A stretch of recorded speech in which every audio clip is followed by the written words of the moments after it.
Mr. President, thank you very much. I come to the floor again today to visit a moment about Senate S.J. Res. 57. It disapproves the CFPB indirect auto lending.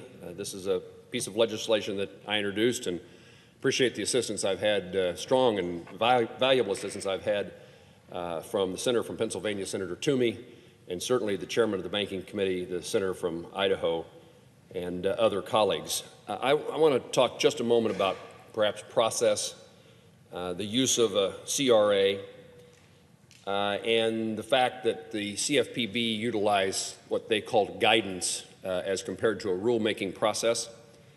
I want to make certain that my colleagues understand that agencies and departments still would be encouraged to put out guidance to ensure appropriate compliance with the law. This ought not have any chilling effect. This CRA resolution ought not have a chilling effect on guidance, because guidance is a useful tool. It can be helpful to those who are being regulated, but it needs to be issued for its traditional purposes, guidelines for complying with federal law. One of the CFPB's errors was in issuing this guidance in this instance, and then they proceeded down the path of an aggressive enforcement action in search of, quote, market tipping settlements. If enforcement action is desired on the part of the agency, then a formal rulemaking process ought to be conducted. That's what CFPB did not do.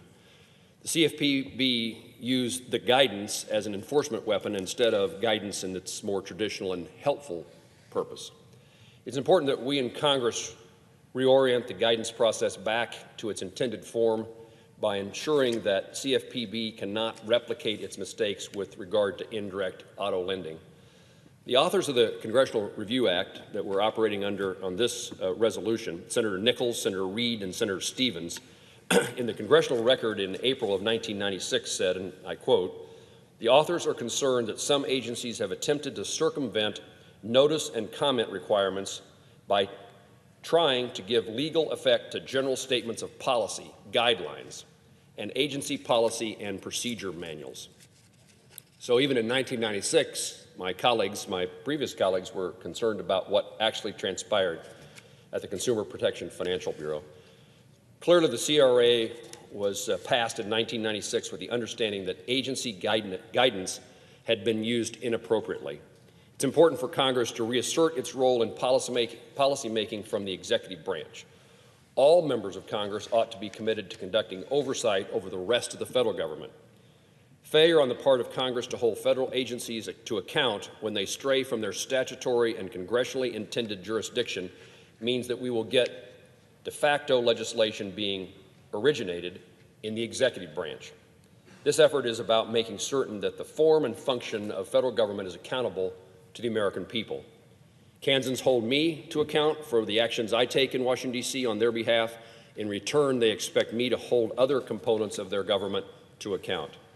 Congress is the link between the American people and the federal government. I will continue to use the position that Kansans have entrusted to me to make certain that I am representing their interests in Washington, D.C., and can do so only by working with my Senate colleagues to oversee and correct mistakes made by others in other branches of the government. Today, we will do that with the adoption of S.J. Res. 57. Mr. President, I yield the floor.